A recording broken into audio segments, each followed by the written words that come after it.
I was known as the queen of the lemonade stand. What can I do? Arnold, are you in there? No, I'm not in there. Did you ever wonder what strange and surprising stories were hiding behind the laughs of Diff'rent Strokes? For families in the late 1970s, this sitcom was more than television. It was a nightly ritual that shaped how we saw humor and heart. But what hidden truths still linger, waiting to surprise us now? When Diff'rent Strokes premiered, Gary Coleman's line, "What you talking about, Willis?" was supposed to be nothing more than a throwaway. It was tucked into the script almost as filler, a way for Arnold to question his brother with a bit of sass. But the way Coleman delivered it, eyes squinting, voice pitched high, timing perfectly sharp, turned a small line into comedy gold. The studio audience erupted with laughter, and the producers immediately knew they had something special. At first, the writers worried about overusing it, fearing it might wear thin if repeated too often. But when they tested scripts without it, episodes fell flat, and the audience begged for more. It was a rare case where fans shaped the future of a character through pure demand. Soon, the line became Arnold's trademark, repeated in nearly every episode, and it followed Gary Coleman everywhere he went. Interviews, appearances, and even merchandise leaned on it. While Coleman sometimes grew tired of repeating the phrase, he understood that it was central to his stardom. Decades later, "What you talking about, Willis?" remains one of the most famous catchphrases in television history. What began as a casual line in a single pilot turned into the heartbeat of a show that defined a generation. Viewers of Diff'rent Strokes instantly fell in love with Arnold Jackson, the wisecracking younger brother with a childlike innocence. What most did not realize was that Gary Coleman was much older than the role suggested. When the show began in 1978, Arnold was written as a young boy around 8 years old, but Coleman was actually 10 years old at the time, and as the seasons went on, the gap between his age and his appearance only grew. His small stature and youthful look were the result of a lifelong kidney condition, which stunted his growth. Producers quickly realized that this worked to their advantage. Coleman could play younger roles for far longer than most child actors, stretching the lifespan of the series and giving Arnold his eternal little brother appeal. His maturity off-screen also meant he could handle longer shooting schedules that would have overwhelmed younger kids. By the time the show ended in 1986, Coleman was in his late teens, but audiences still saw him as the little boy cracking jokes at Willis. This unique mismatch of age and appearance gave the show a strange duality. Coleman was wise beyond his years while still playing a child. It added to his comic timing and gave Arnold a depth that felt real, even in the silliest storylines. Behind the laughs of Diff'rent Strokes, Gary Coleman's career was shaped by money battles as much as by catchphrases. His popularity skyrocketed almost overnight, and with that came enormous bargaining power. By the early 1980s, Coleman was earning over $100,000 per episode, a staggering sum that made him one of the highest-paid child stars in television history. But this success came with a cost. His parents managed his career and finances, and Coleman later accused them of mismanaging his earnings. Despite pulling in millions, he struggled financially as an adult, eventually suing his parents and former advisors in a high-profile case. The irony was heartbreaking. The boy who had once embodied wealth and privilege on screen ended up struggling with money in real life. Even at his peak, the stress of contracts, negotiations, and lawsuits weighed heavily on him. Coleman also battled constant health issues, undergoing multiple kidney transplants and daily dialysis. Yet through it all, he still showed up on set, delivering the lines that made America laugh. His salary battles highlight the darker side of child stardom. Immense success paired with immense pressure. Coleman may have been television royalty, but the crown came with thorns that lasted his entire life. Years before she became one of the biggest pop icons in the world, Janet Jackson appeared on Diff'rent Strokes. She joined the show in season 3 as Charlene Dupre, Willis Jackson's sweet and supportive girlfriend. Charlene was one of the few recurring teenage characters, and her grounded personality brought balance to Willis's ups and downs. Jackson's natural charm made her stand out, even in a supporting role. At the time, she was already part of the famous Jackson family, but she was still carving her own path, separate from her brother's fame. Producers knew casting her would generate buzz, but few realized just how massive her future would be.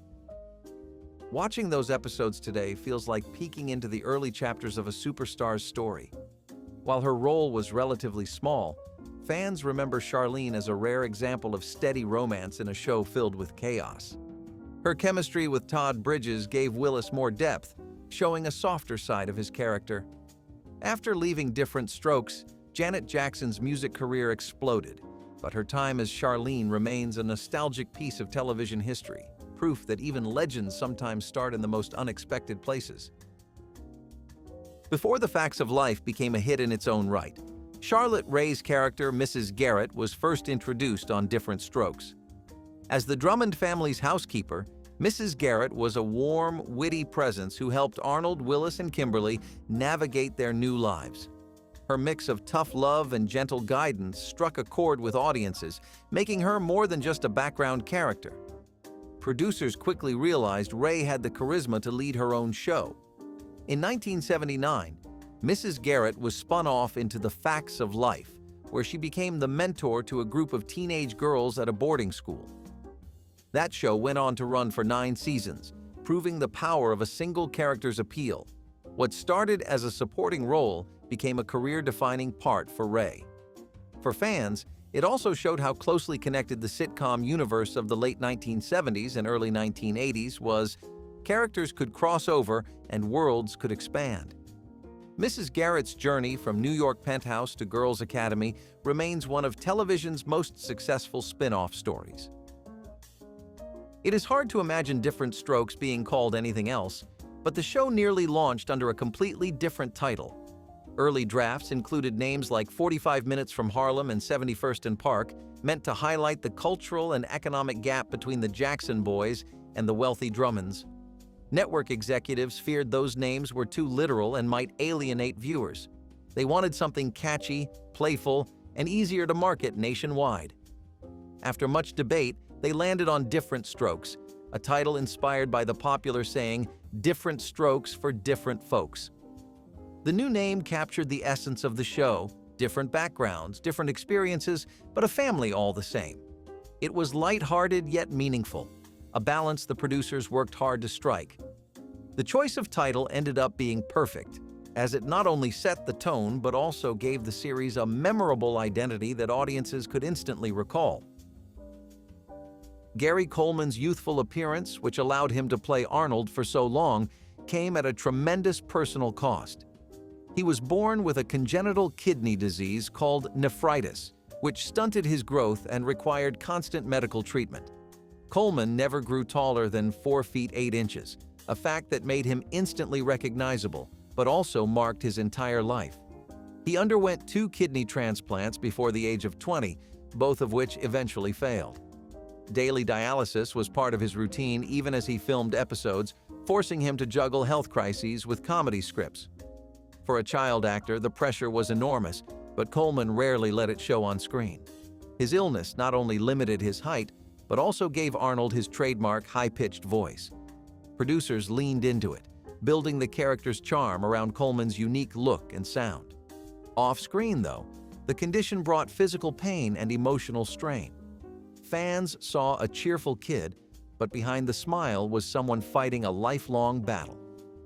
His story is a reminder that behind television magic are often very real challenges. The phrase "different strokes for different folks" was more than just a catchy saying of the era. It was the heart of the show. The story of 2 African-American boys from Harlem being adopted by a wealthy white businessman in Manhattan was groundbreaking for 1978 television. At its core, the title symbolized the blending of worlds, different races, different classes, and different experiences coming together under one roof. It told audiences right away that this was not a typical sitcom, but one that would mix humor with cultural conversations. While lighthearted in tone, the premise pushed boundaries about family and belonging. Each episode played with this theme, using misunderstandings and humor to explore deeper issues. The title reminded viewers that differences were not obstacles. They were what made the family dynamic so special. Even today, the phrase "different strokes for different folks" still captures the spirit of acceptance and understanding that defined the show. In the height of Diff'rent Strokes mania, producers licensed a talking Gary Coleman doll.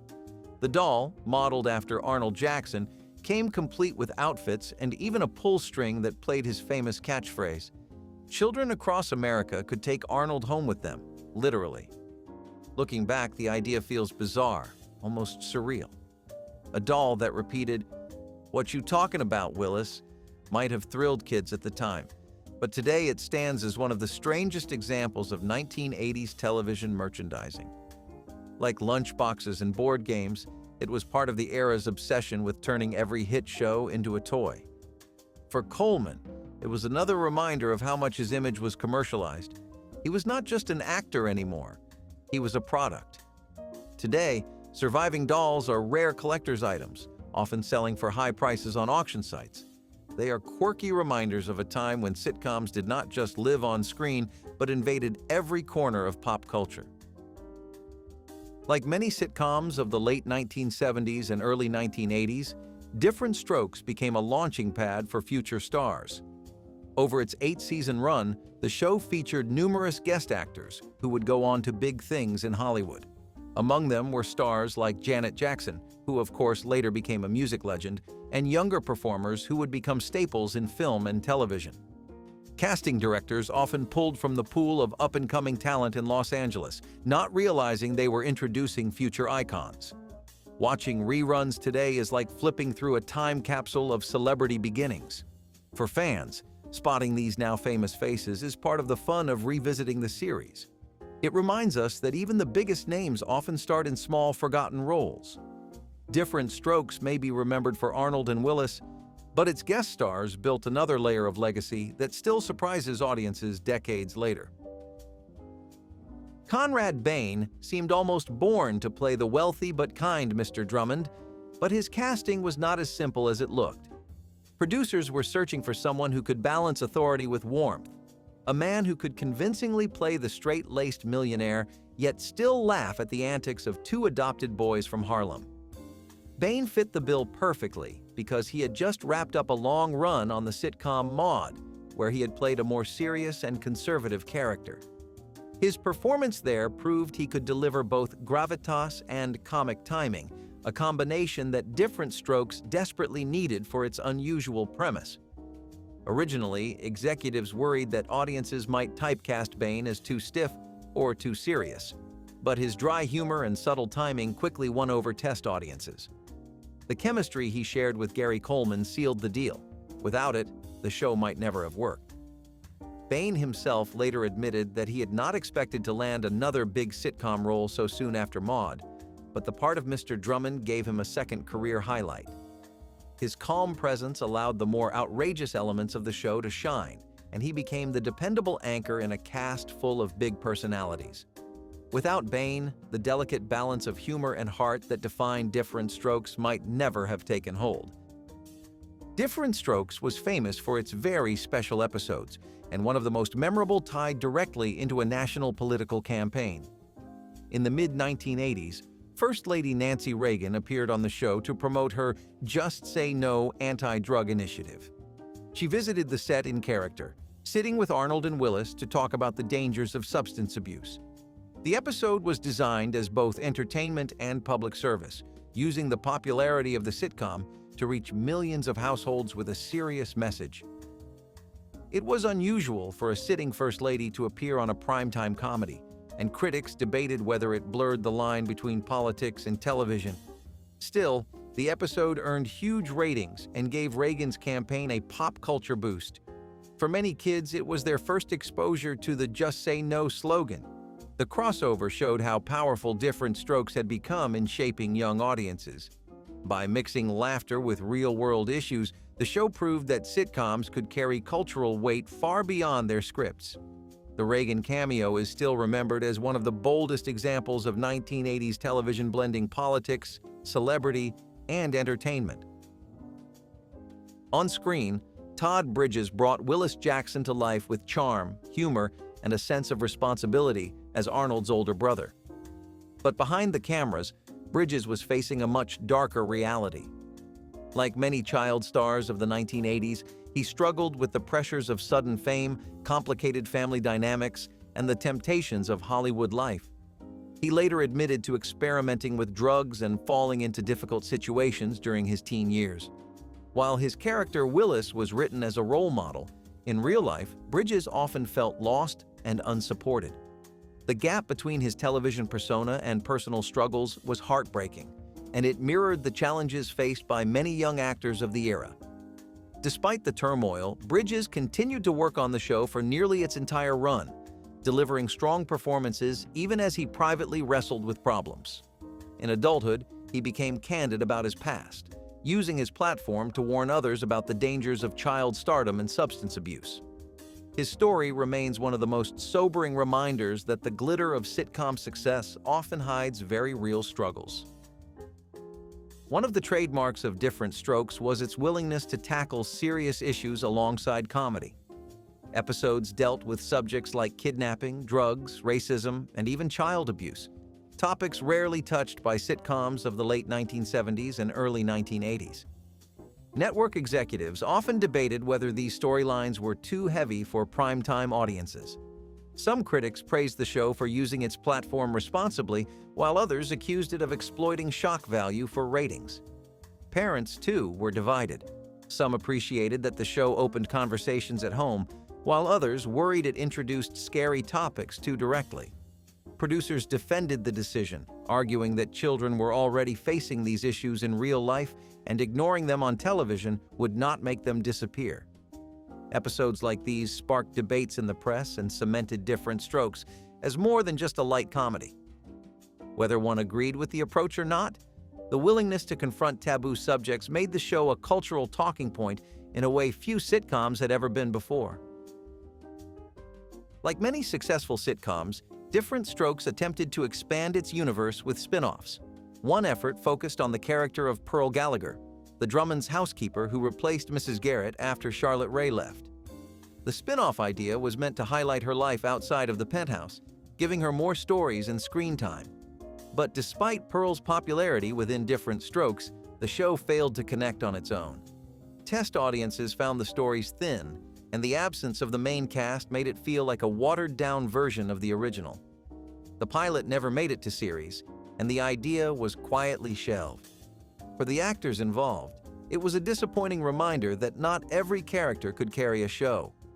While other spin-offs like The Facts of Life became classics, Pearl's solo venture was quickly forgotten.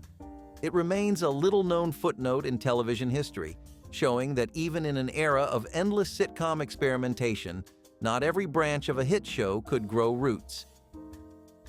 Gary Coleman's comedic timing was so sharp that it sometimes disrupted the filming process.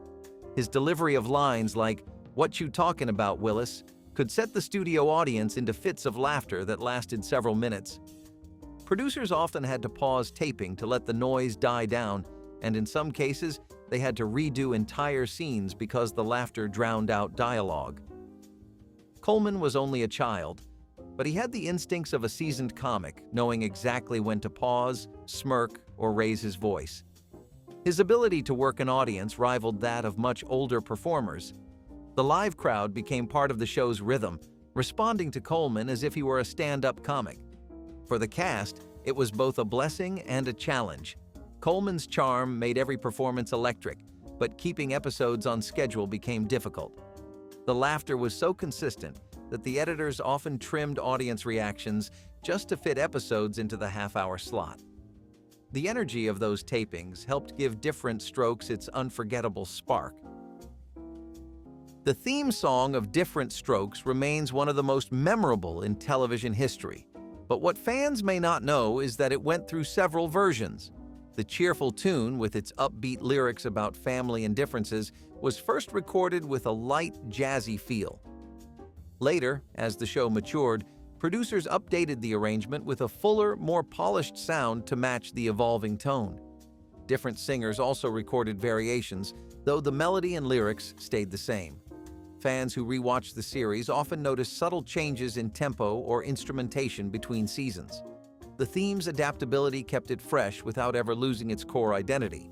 For many viewers, the song was as iconic as Arnold's catchphrases, instantly setting the mood for the show. Its enduring popularity proves how important a theme song can be in cementing a sitcom's identity. Even decades later, just a few notes bring audiences right back to the Drummond penthouse and the warmth of a family built on differences. The Drummond family's lavish Manhattan penthouse was a central character in its own right. The gleaming space, with its sweeping staircase and expansive living room, stood in stark contrast to Arnold and Willis's Harlem roots. Producers wanted the set to look authentic, so they based it on real-life luxury high-rises along Park Avenue in New York City. Designers studied photographs and floor plans of penthouses to create a space that felt both impressive and believable. Every detail, from the modern furniture to the oversized artwork, was meant to signal wealth and privilege. The set helped emphasize the cultural gap that was central to the show's premise. For audiences, the penthouse was aspirational, a glimpse into a world of money and comfort most had never seen. At the same time, it served as the backdrop for Arnold's wisecracks and Willis's teenage adventures, grounding the comedy in a setting of class contrast. The apartment remains one of the most recognizable sets in sitcom history, instantly evoking memories of the show's unique premise. On screen, Arnold, Willis, and Kimberly were written as siblings spanning several years apart. But in real life, the actors were much closer in age. Gary Coleman, Todd Bridges, and Dana Plato were all teenagers by the early 1980s, even though Arnold was portrayed as a much younger child. This age compression was largely hidden by Coleman's short stature and youthful appearance, which allowed him to convincingly play a boy years younger. For viewers, it created the illusion of a family with wide age gaps, even though the actors were often dealing with the same adolescent milestones off-screen. Their closeness in age also contributed to their camaraderie, giving their chemistry an authenticity that audiences could feel. The mismatch between real and fictional ages became more noticeable in later seasons, but by then, audiences were too invested to care. The actors' natural rapport carried the story, proving that sometimes television magic relies less on strict accuracy and more on the personalities of the cast. Late in the series, producers introduced Maggie McKinney, Mr. Drummond's new love interest, and her son, Sam. Sam quickly became a major character, with storylines centered around his adjustment to the Drummond household. But behind the scenes, producers made a controversial choice. They recast Maggie's son after his first appearances. Actor turnover was not unusual in sitcoms, but doing it mid-storyline was jarring for audiences. Some fans wrote letters to NBC complaining about the lack of continuity. The producers defended the change, claiming the new actor better fit their long-term vision for the character. For the young performers involved, it was a tough break, a reminder of how brutal television casting could be. While Sam's presence gave the show new storylines, the awkward recast remains one of the stranger decisions in the series' history. It highlighted the challenges of keeping a long-running sitcom fresh while still trying to maintain consistency for loyal viewers. For most of its run, Diff'rent Strokes was a cornerstone of NBC's primetime lineup, drawing millions of viewers every week. But by the mid-1980s, ratings had begun to decline, and NBC executives felt the series had run its course. In 1985, they canceled the show after 7 seasons, leaving fans stunned. Just when it looked like the Drummond story was over, ABC stepped in. The rival network believed the sitcom still had life left in it and purchased the rights to air an 8th season. This move was unusual for the time. Shows rarely jumped networks, especially comedies. The transfer was seen as both a bold gamble and a lifeline for the cast. Producers promised refreshed storylines, new energy, and even new characters to keep audiences engaged. But the shift also highlighted the challenges of sustaining a sitcom past its natural peak. Ratings never fully recovered on ABC, and many longtime fans felt the final season lacked the spark of the earlier years. Still, the fact that Diff'rent Strokes survived a cancellation and returned on a different network remains a unique moment in television history. It demonstrated the cultural power the show once held, strong enough to warrant an extra year of life even when its numbers had slipped. For the actors, it was one last chance to say goodbye to roles that had defined their careers. For audiences, it was a bittersweet farewell, one that proved even beloved shows cannot escape the realities of network decisions. Dana Plato, who played Kimberly Drummond, did not take the typical path to a starring role on a hit sitcom. At the time of auditions, she was a teenager with modest acting experience, mostly commercials and a few small television appearances. When she read for the role, producers initially hesitated, unsure if she fit the polished image of a Manhattan daughter. But Plato brought a natural charm, balancing Kimberly's privilege with a warmth that made her relatable. Her audition was unusual because she was not the studio's first choice. Other young actresses with bigger resumes were considered, but Plato's mix of innocence and sincerity won out. Casting directors recalled that she walked into the room with a sense of ease, almost as if she already belonged in the Drummond penthouse. She later said she did not even realize how big a deal the role would be, treating it like just another job. Once cast, Plato quickly became a fan favorite, representing the big sister every family sitcom needed. Off-screen, however, her life was far more turbulent, and her struggles became tabloid headlines in the years after the show ended. Her audition story is a reminder that sometimes the perfect fit for a role comes not from star power, but from genuine presence. Kimberly's mix of glamour and vulnerability became one of the show's emotional anchors, and it all started with a single, unconventional audition. While Diff'rent Strokes was known primarily for lighthearted comedy, one of its greatest achievements came when it tackled a serious issue in a powerful way. In 1980, the episode The Bicycle Man aired, a two-part storyline that dealt with the subject of child predators. It was one of the first sitcom episodes to confront such a dark and sensitive topic head-on. The risk was enormous. Audiences tuned in expecting laughs, not danger. Network executives debated whether airing it would alienate families, but producers insisted that using the sitcom format could help deliver an important message in a relatable way. The gamble paid off. The episode earned critical praise for balancing gravity with accessibility. It even secured an Emmy nomination, rare for a show often dismissed as just a kid's sitcom.